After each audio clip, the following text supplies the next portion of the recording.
हम सभी प्रेम से मिलकर चलें, मिलकर बोलें, सभी ज्ञानी बने और अपने पूर्वजों की भांति हम सभी अपने कर्तव्यों का पालन करें। योग का युज्यते अनेन इति योगा, सबको साथ मिलकर लेके चलें। सबसे पहले अपन शिथिलीकरण अभ्यास शुरुआत करेंगे। सभी खड़े हो जाएं। सबसे पहला अभ्यास रहेगा ग्रीवाचालन का। ग्रीवाचालन का पहला अभ्यास है जिसमें पैरों के बल आराम से खड़े हो जाएं। शक्ति यथासंभव जितना पीछे ले जा सकते हैं पीछे ले जाएं। ये पुनः ग्रीवा को सम स्थिति में लाएं। ये एक चक्र पूर्ण हुआ, पुनः इस चक्र को दोहराएंगे। श्वास को बाहर निकालते हुए सिर को धीरे धीरे आगे की ओर झुकाएं। श्वास को अंदर लेते हुए सिर को जितना पीछे ले जा सकते हैं धीरे धीरे पीछे ले जाएं। पुनः धीरे धीरे सम स्थिति में आए। ग्रीवाचालन का द्वितीय चरण है जिसमें गर्दन को दाईं तथा बाईं ओर झुकाना लाने की कोशिश करें। ध्यान ये रहे कि कंधा उठना नहीं चाहिए। धीरे धीरे गर्दन को सम स्थिति में लाकर पुनः बाईं ओर इस अभ्यास को करेंगे। ये एक चक्र पूर्ण हुआ, पुनः इस चक्र को दोहराएंगे। पहले दाईं ओर फिर बाईं ओर।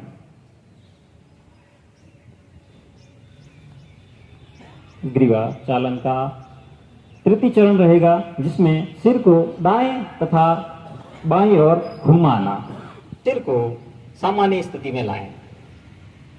इसी प्रकार श्वास को बाहर छोड़ते हुए सिर को बाईं तरफ घुमाएं। ठुड्डी और कंधा सीध में आना चाहिए।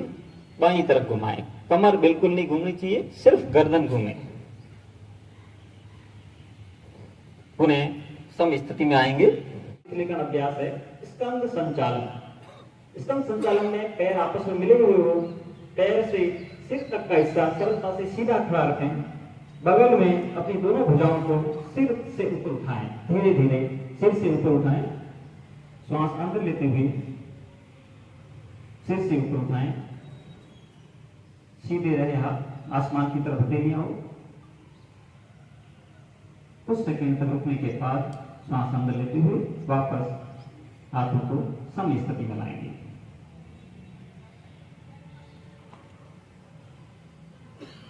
इस विधि को हम पुनः दोहराएंगे। हाथों को कंधे की तरफ लाते हुए धीरे धीरे आसमान की तरफ ले जाएं। हथेलियां बिल्कुल सीधी हो, आसमान की तरफ उंगलियां दिखती हो। धीरे धीरे पुनः सम स्थिति में आएंगे। खींचने का प्रयास करें। कमर से, गर्दन से, पूरे शरीर को खींचने का प्रयास करें और धीरे धीरे पुनः सम स्थिति में आए। इस चक्र को हम पुनः दोहराएंगे।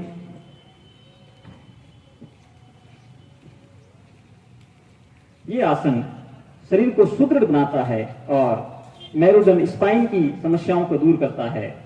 एक निश्चित उम्र तक ये आसन शरीर की लंबाई बढ़ाने में भी बहुत हितकर है, इसलिए बच्चों में ये बहुत हितकर अभ्यास है। नहीं तो नहीं हो पाएगा। कुछ समय 10 सेकंड तक इस स्थिति में रुकें। इसलिए योग को कहा गया है कि मन और शरीर दोनों के लिए लाभकारी रहें, क्योंकि इसमें हम किसी विशेष बिंदु पर ध्यान केंद्रित करेंगे तभी इस आसन में हम पहुंच पाएंगे। लेते हुए हाथों को ऊपर की तरफ ले जाएं। कभी कभी से शरीर को ऊपर की तरफ खींचें। श्वास को शरीर स्थिति में आएंगे। ये आसन मेरुदंड की मांसपेशियों को लचीला बनाता है और मेरुदंड की संबंधित सभी रोगों में बहुत हितकारी है। सभी रोगों में बहुत फायदेमंद रहता है। महिलाओं के मासिक धर्म में भी जो समस्या रहती है उसमें भी ये बहुत गुणकारी रहता है। ये आसन कभी भी कर सकते हैं आराम से। ज्यादा कोई मुश्किल आसन नहीं है, इसको आराम से कभी भी कर सकते हैं। पुनः धीरे धीरे सम स्थिति में आएंगे। अगला जो आसन है वह है वज्रासन। इस आसन की खासियत ये रहती है कि इसको खाना खाने के बाद भी कर सकते हैं। पाचन तंत्र के रोगों में ये बहुत हितकारी रहता है। ये सिर्फ एक आसन है जिसको खाना खाने के बाद भी कर सकते हैं। दाहिने पैर को घुटनों से मोड़ते हुए पंजों को नितंब के नीचे दबा कर रखें। इसी तरह से बाएं पैर को मोड़ते हुए पंजे बाएं के नीचे हो। दोनों हाथ घुटनों पर रहे। मेरुदंड बिल्कुल सीधा रहना चाहिए। धीरे धीरे एक पैर को निकालते हुए सीधा करें, फिर पुनः दूसरे पैर को ले जाएंगे। धीरे धीरे श्वास छोड़ते हुए पुनः सम स्थिति में आएंगे और वज्रासन में बैठ जाएंगे।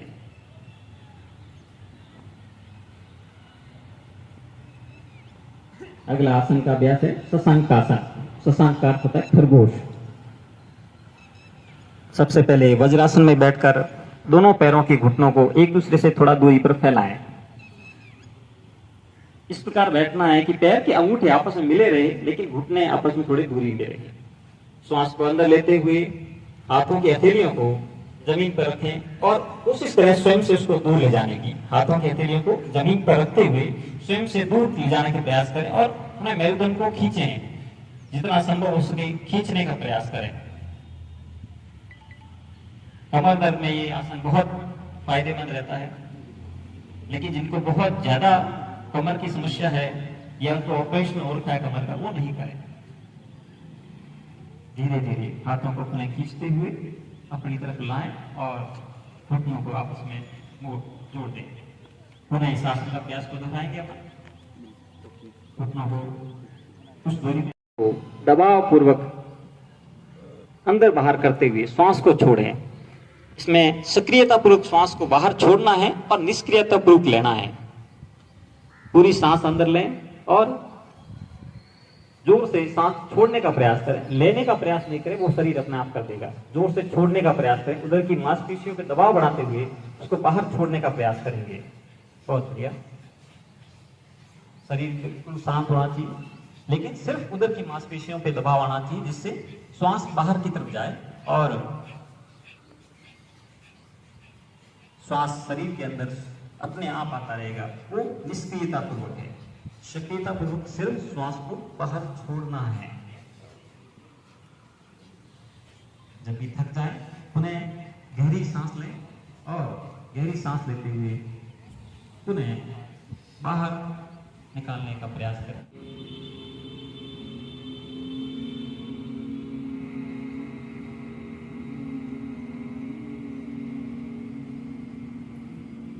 पुनः सांस खींचते हुए एक बार और जाएंगे।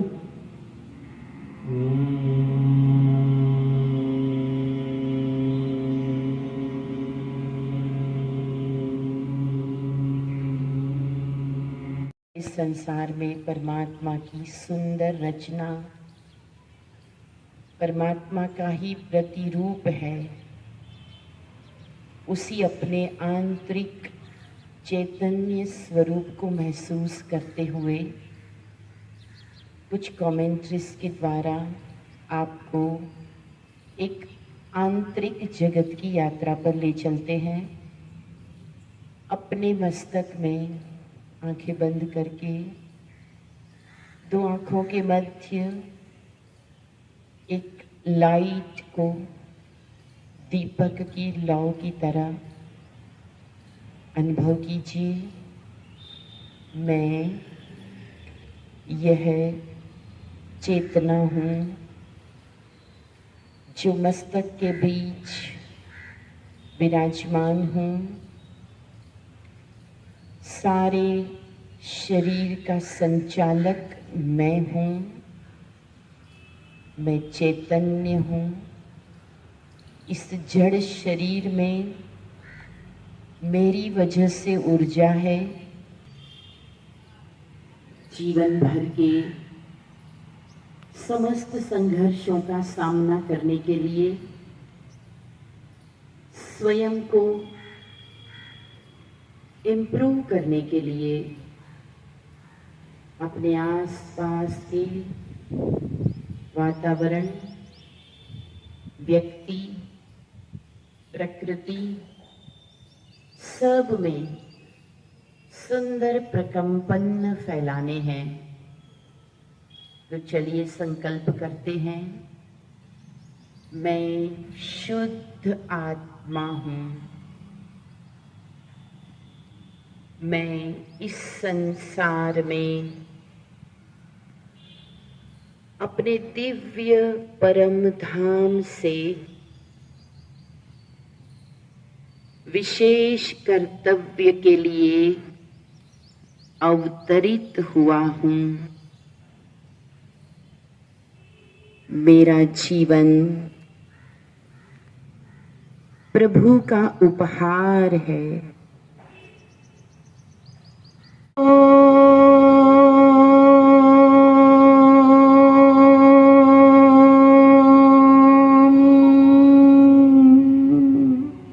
उठकर करते हैं जो योग, जीवन में हमेशा करते हैं सुख का भोग, करते हैं जीवन में सुख का भोग।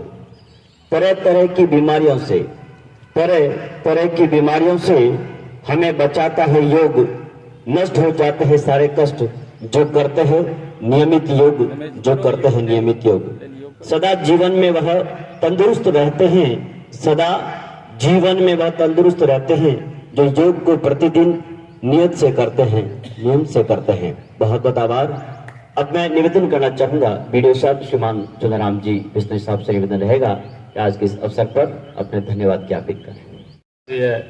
योग दिवस की इस सुप्रभात वेला पर अपने मंच पर विराजमान गीता देवी, डॉक्टर साहब, आयुर्वेद की टीम एवं मेरे सामने विराजमान योग करने वाले साथी,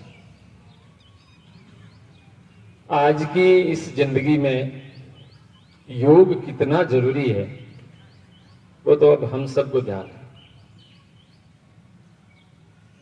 आज से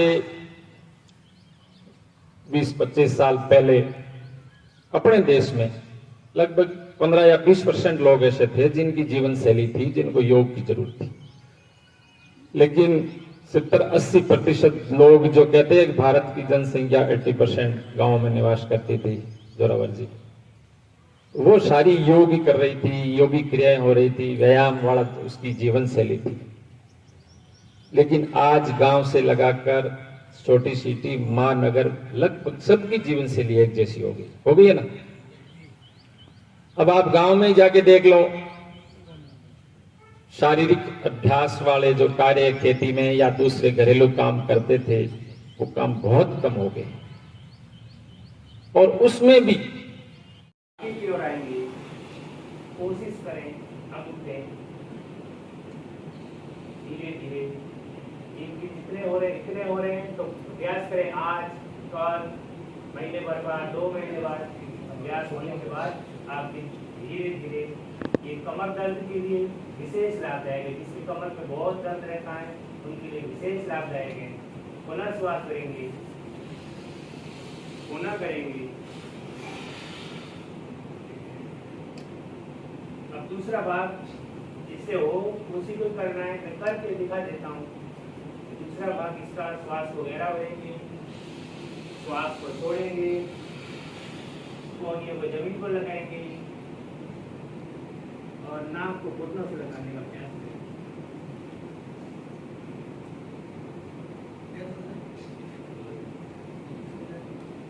फिर से बता।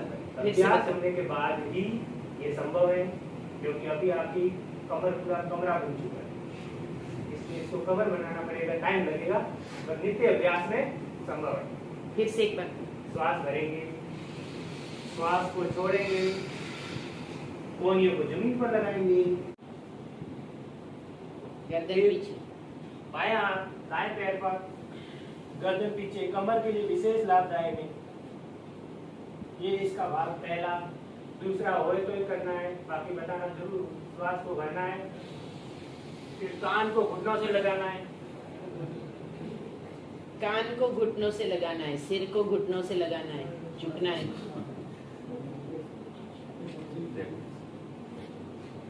दूसरी तरफ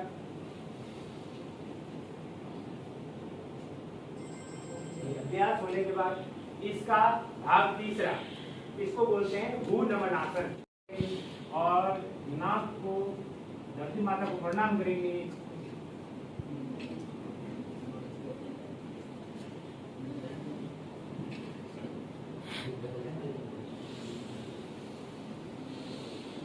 ये पश्चिमोत्तानासन के सारे भाग, ये कमर के लिए विशेष लाभदायक है। उसके बाद हम वज्रासन में बैठेंगे, घुटनों को गोल करते हुए। ये एकमात्र आसन जिसको भोजन के उपरांत, भोजन के बाद किया जा सकता है। खाना खाने के बाद भी कर सकते हैं। अंगूठे मिले हुए, पैर की एड़ियां बाहर की ओर, रीढ़ स्तंभ सीधा। सत्सक आसन, ये जो भी आसन बता रहा हूं मैं, वो सब कमर से संबंधित है। उसके बाद 2-4 और मोटापे से संबंधित, मैरुदंड, थायराइड से संबंधित भी कुछ आसन बता दूंगा। और योग के अंदर 15 से 20 दिन के अंदर थायराइड क्योर होता है। डॉक्टर लिखते हैं जिंदगी भर के लिए दवाई। 15 दिन के अंदर थायराइड, कोई थायराइड बीमारी है ही नहीं, डायबिटीज बीमारी है ही नहीं, बीमारी होना है। श्वास को गहरा भरेंगे और श्वास छोड़ते हुए आगे झुकेंगे, टूटी जमीन पर लगाएंगे, हाथों को फैला देंगे।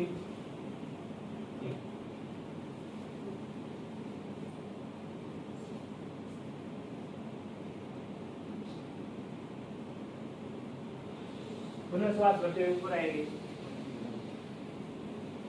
इसके बाद हम करेंगे मंडूकासन।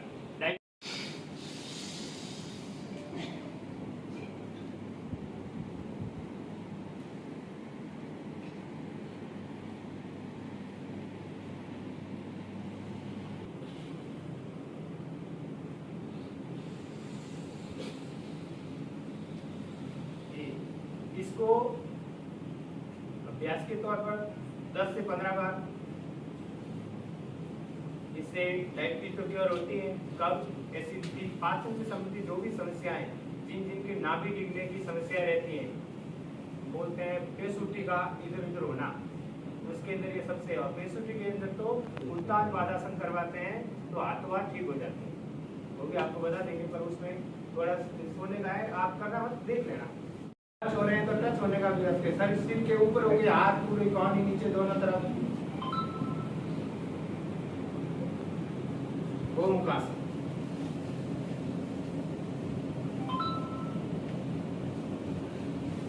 दूसरा भाग दूसरी तरफ निकले।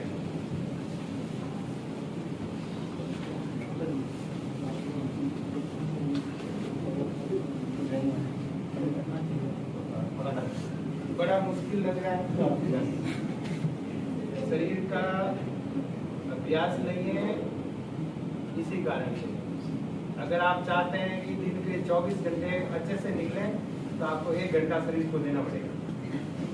केवल बाइक को चलाते रहोगे, रिपेयरिंग नहीं कराओगे तो एक दिन कबाड़ी में बेचना है।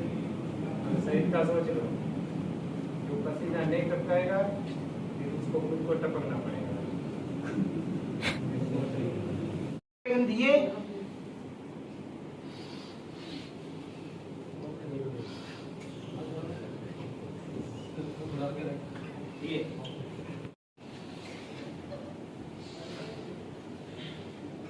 इसके बाद हम करेंगे जांघों के लिए।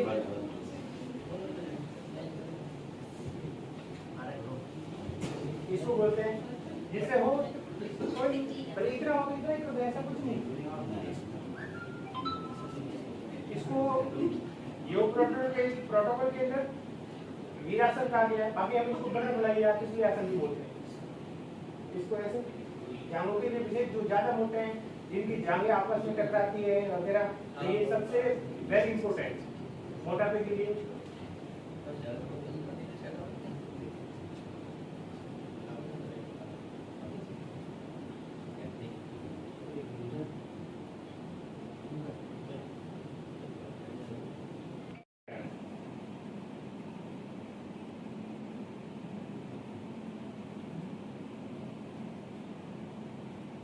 जो कर सकते हो करें। पैर को उठाया, पूरा यहाँ से इतना दबाव पड़ रहा है जबरदस्त, ये पूरा ये जैसे पत्थर है ये।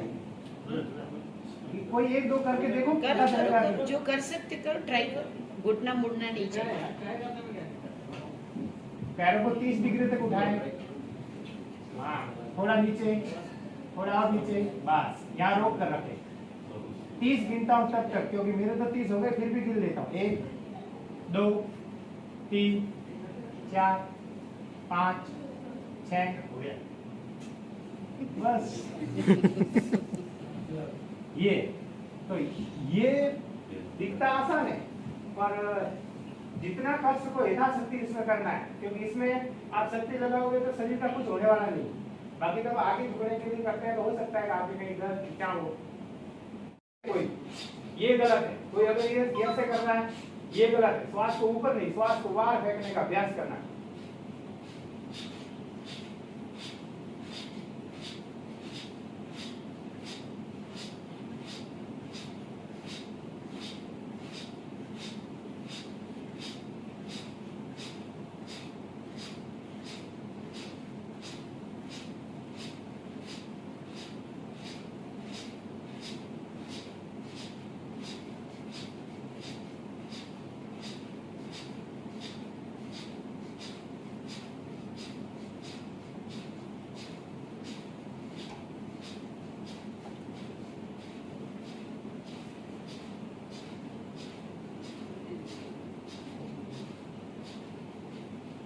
पहला विचार आता है कि इसकी तो आदत है, दूसरा विचार ही नहीं आता, इसकी तो आदत है, ये तो कहता ही रहता है। और फिर बाकी क्या विचार आएगा, इसने कह दिया इसकी बारी है, इसका मौका आने दे। पॉजिटिव और नेगेटिव योग करोगे तो आपको पॉजिटिव विचार आएंगे। कह दिया कहीं घर से टेंशन होगी, विचार कह दिया कोई बात नहीं, तो अंदर से फीलिंग आती है अब की बात तेरी बारी, तो ये वाली तो इसको करना कैसे है? फिर बता देता हूँ योग को प्रॉपर तरीके से करना। एक बार देख लेना, क्योंकि इसमें आंखें बंद होगी फिर देख नहीं पाओगे। श्वास को गहरा भरना है, श्वास को हमेशा फेफड़ों में भरना, पेट में नहीं। श्वास को भरना है, ये भरा, फिर अंगूठे को कानों में ऐनक उतारते बोले ये, और फिर श्वास भरा हुआ है और ओम की गुंजन करनी है हमरे की तरफ, और जब तक गुंजन करते रहना जब तक वापस श्वास लेने की इच्छा नहीं।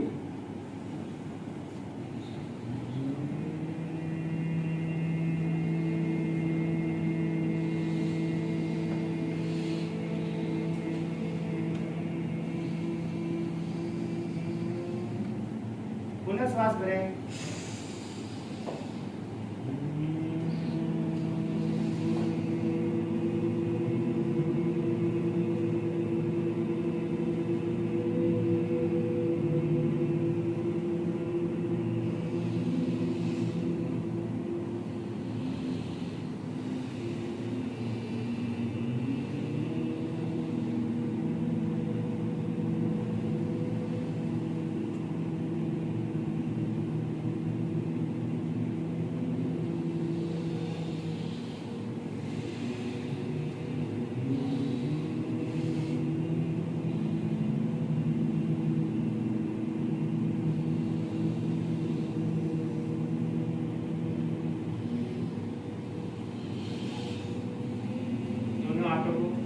आपस में घर्षण करके शरीर को ऊर्जा मिले, उसको महसूस करें।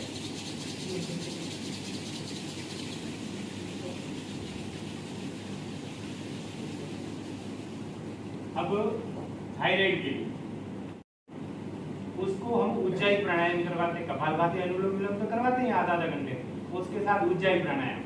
उज्जाई प्राणायाम गले को संकुचित करके, गले को टाइट करके श्वास को भरना। एक बार देखेंगे, श्वास गले को टाइट करनी है और एक आवाज आएगी, उसको ही भरते हुए फिर गले को टाइट करना है, फिर श्वास को छोड़ना है मूल बंद लगाकर, ऐसे।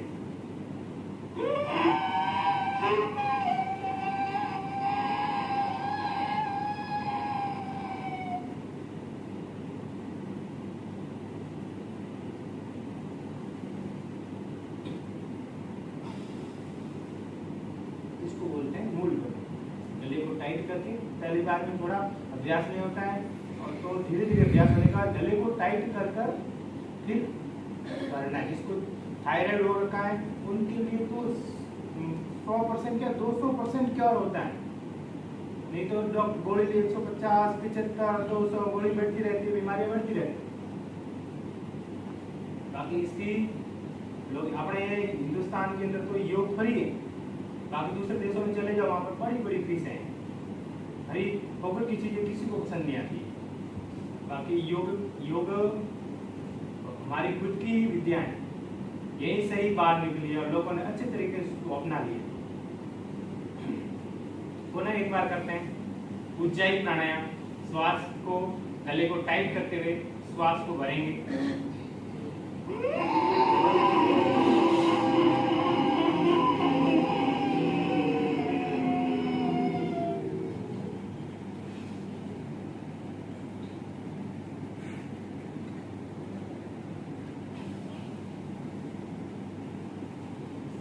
इसके बाद अब हम करेंगे शीतली प्राणायाम।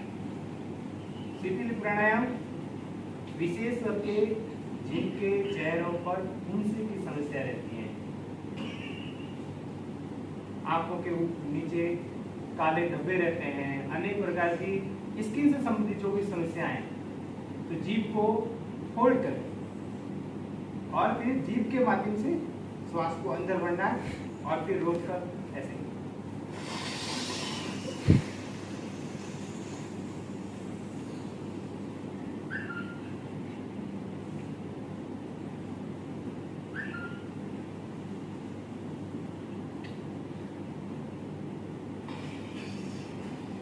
साधारण तौर पर तो क्या होता है कि शरीर का जो बाहरी आवरण होता है उसको तो हम शैम्पू, तेल, क्रीम लगा के चकाचक कर देते हैं, स्प्रे लगा के हिंग मारते हैं अप टू डेट।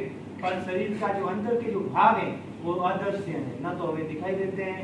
डॉक्टर बताता है तब पता चलता है कि तेरे तो अंदर पथरी है, ओ लो तेरे ये हो गया, तब जाके पता चलता है। क्योंकि बाहर तो पता चलता है कि यहाँ लगी है, यहाँ कांटा चुभा है, कि ये हुआ है, पर शरीर के अंदर के भागों को हमें पता नहीं चलता है। तभी पता चलता है जब हम इसकी रिपोर्ट करवाते हैं। तो कपालभाति प्राणायाम और प्राणायाम शरीर के आंतरिक भागों को इतना मजबूत कर देते हैं, हमारी व्हाइट ब्लड सेल्स WBC को इतना स्ट्रॉन्ग कर देता है कि बाहरी बीमारियों को, बाहरी बीमारी होती नहीं, कितनी बारिश में, कितनी सर्दी में, कहीं पर भी अगर मैं चला जाता हूँ, जुकाम, खांसी कुछ होने वाला ही नहीं है, क्योंकि शरीर अंदर से इतना मजबूत हो चुका है कि बाहरी जो बीमारियां होती है उससे लड़कर ये खत्म कर देते हैं। WBC जिसको वीर सैनिक कहते हैं, व्हाइट ब्लड सेल्स, वो इतने मजबूत होते हैं, 4,000 से 10,000 के करीब होते हैं, डॉक्टर लोग ज्यादा जानते हैं। तो व्हाइट ब्लड सेल्स को मजबूत करने के लिए कपालभाति प्राणायाम, अनुलोम विलोम, भ्रामरी, ये सबसे वेरी इंपॉर्टेंट। बाकी सूर्य नमस्कार, सभी आसनों का राजा। सूर्य नमस्कार किया, पूरा शरीर के अंदर सारे आगे बता देता हूँ, बैठे पर यहाँ जगह की स्पेस नहीं रहता। दो तीन लोग सामने आ जाए। हाँ, अगर श्वास भरते हुए पीछे की ओर जाना है, ये हस्तोत्तानासन। फिर श्वास छोड़ते हुए कोशिश करनी है कि हथेलियां जमीन पर लग जाए और नाक घुटनों से टच हो। तीसरा, चौथे में आपका जो लेफ्ट पैर है वो पीछे जाएगा। अब हाथ यहाँ टच हो गए, अब पूरे सूर्य नमस्कार में हाथ इधर इधर नहीं, ये। उसके बाद पर्वतासन, नाभि को देखना है। षष्टांगासन,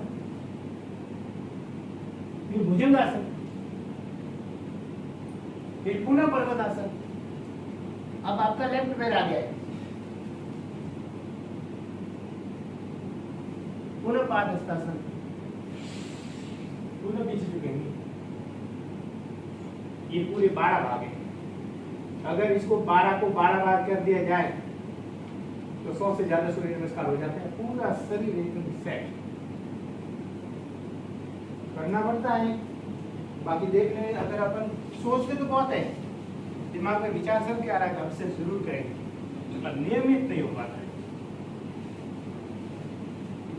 में अभी जो मेन प्रोग्राम था गवर्नमेंट की तरफ से, वहाँ पर भी आपने ही योग अभ्यास कराया और कल मुझे यहाँ से कॉल आया था तो मैंने आपको रिक्वेस्ट किया था, तो यहाँ के लिए भी समय दिया, तो हम इनका थैंक्स करते हैं। योग विद्या में लास्ट में मेडिटेशन ज़रूरी होता है, तो हम सभी मेडिटेशन भी करेंगे। 2 बातें उसके पहले शेयर करना चाहती हूँ। इस वर्ष का योग दिवस का थीम है वसुधैव कुटुंबकम के लिए योग। क्योंकि आप सब जानते हैं कि G20 की प्रेसिडेंसी भारत को मिली है और G20 का भी यही लोगो है, मोटो भी है, one world, one family, one future, वसुधैव कुटुंबकम। तो हम सब भारत में ये मानते ही है कि विश्व हमारा परिवार है, पर उस विश्व परिवार में कैसे रहना है ये शायद हम थोड़ा भूलते जा रहे हैं। तो फिर से एक बार ये दृष्टिकोण अपनाने की ज़रूरत है। तो वो कैसे होगा?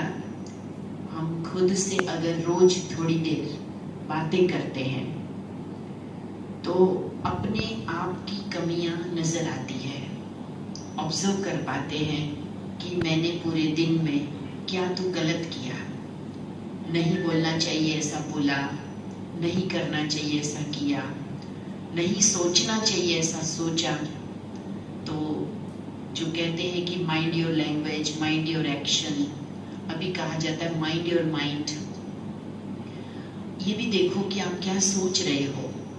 हम जो सोचते हैं वही हमारी कहीं ना कहीं शरीर में सांस का भी आधार बनता है, ब्लड सर्कुलेशन का भी आधार बनता है, वही हमारे शब्दों का भी आधार होता है, वही हमारे कर्म का भी आधार होता है और वही हमारी हैबिट बनती है। तो फाउंडेशन है सोचना।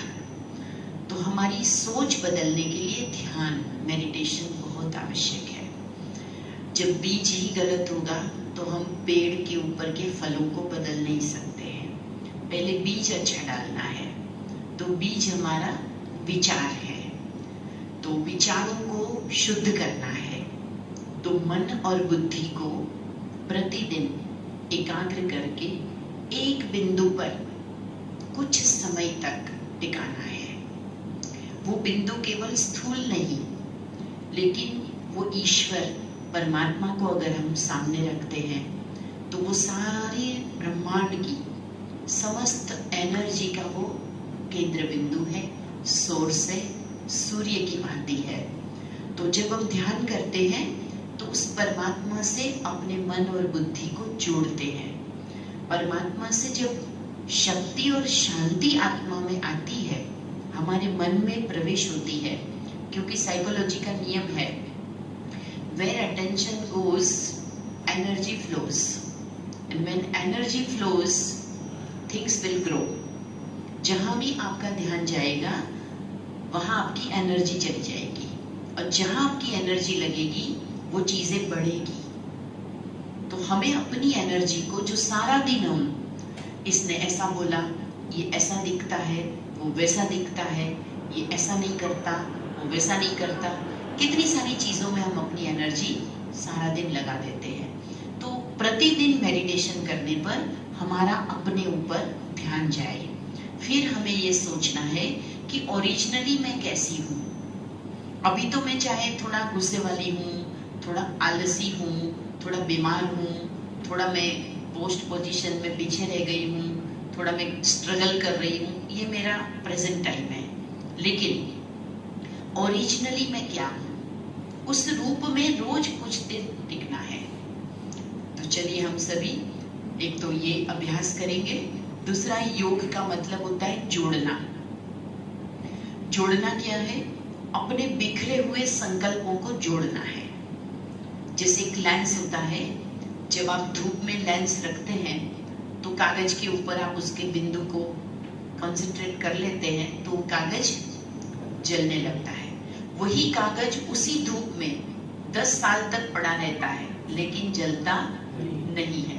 लेकिन जैसे वो एक लेंस बहुत सारे बिंदुओं को एक बिंदु पर ले आता है तो सारी किरणें इकट्ठी होके बहुत शक्तिशाली हो जाती है। तो योग माना जोड़ना, अपने बिखरे हुए संकल्पों को एक संकल्प में लाइए। वो संकल्प आप जो भी करेंगे, आपका सबकॉन्शियस माइंड उसको एक्सेप्ट करेगा और आपने जो सोचा वो आप बन जाएंगे, ये मैं गारंटी करती हूँ। As you think, so you become। पर ऐसे ही सोचने से नहीं मैं करोड़पति बन जाऊं, ऐसे सोचने से नहीं बनेंगे, लेकिन इस तरह से शांत भाव में, एकाग्रता से आपने जो सोचा, मैं स्वस्थ हूं, मैं स्वस्थ हूँ, हमने पेशेंट्स के ऊपर प्रयोग किए हैं, वो स्वस्थ हो जाते हैं। अच्छा खासा स्वस्थ व्यक्ति बार बार ये सोचता है शायद मैं बीमार हूँ, शायद मैं बीमार हूँ, वो शाम तक बीमार हो जाता है। As you think, so you become। करते हैं अपने इनर वर्ल्ड में जाने की और एक संकल्प तक जाने की। ओम शांति। सबसे पहले अपने शरीर को न्यूट्रल होके ऑब्जर्व करें।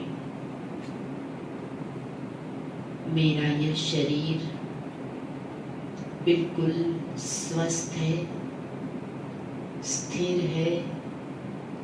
अगले 5-7 मिनट के लिए मैं शरीर को भूलकर अपने आप को अनुभव करने जा रहा हूँ।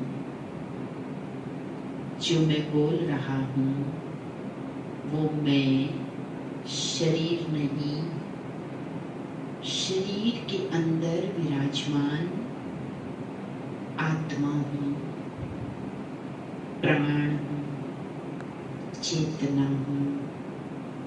मैं अपने आप को देख रहा हूँ। 2 आंखों के मध्य मस्तक में ज्योति स्वरूप में पॉइंट ऑफ लाइट पावरफुल और पॉजिटिव एनर्जी से भरपूर मैं शुद्ध पवित्र आत्मा हूँ। मैं आत्मा हूँ, कानों द्वारा सुनने वाली मैं आत्मा हूँ। सारा दिन हाथ पैर सभी इंद्रियों से कर्म कराती हूँ। मैं इंद्रियों की संचालक आत्मा हूँ। अपने को आत्मा स्वरूप में देखें। बिल्कुल हल्के हैं हम, शरीर से अलग हूँ मैं। मस्तक के बीच शांत स्वरूप में हूँ मैं। मेरे पास विचार करने की शक्ति है। ये मेरा मन है। मेरा मन मेरा साथी है। मेरा मन शांत है। मैं मन के द्वारा सारा दिन कितने संकल्प उत्पन्न करती हूँ। तो अपने मन को थैंक्स करेंगे। मन तो मेरा बहुत साथ देता है, तो बहुत अच्छा है। बुद्धि जो मुझे बताती है क्या सही है क्या गलत है। मेरी बुद्धि बहुत मजबूत है, स्टेबल है। मैं सही और गलत को समझने वाला हूँ। मैं राइट टाइम पर राइट डिसीजन करता हूँ। मेरे अंदर बहुत सी हैबिट्स है जो मेरे संस्कार है। मेरे संस्कार हर जन्म में मेरे साथ रहते हैं। मेरा यह जीवन परमात्मा से मिली हुई गिफ्ट है। मुझे इस गिफ्ट को संभालना है, चलाना है, सुंदर रखना है, स्वस्थ रखना है। मैं इस दुनिया में कुछ विशेष कार्य करने के लिए आया हूँ।